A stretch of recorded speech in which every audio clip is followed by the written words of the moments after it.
of the Megalayan age. When you come here, you're transported into the vision of the past,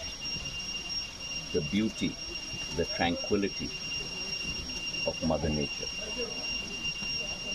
the creativity of Mother Nature, as she wraps her arms around her earth. And through that natural enveloping and wrapping process provides a pathway for us mere mortals to be able to transport ourselves, to be able to communicate, to be able to touch,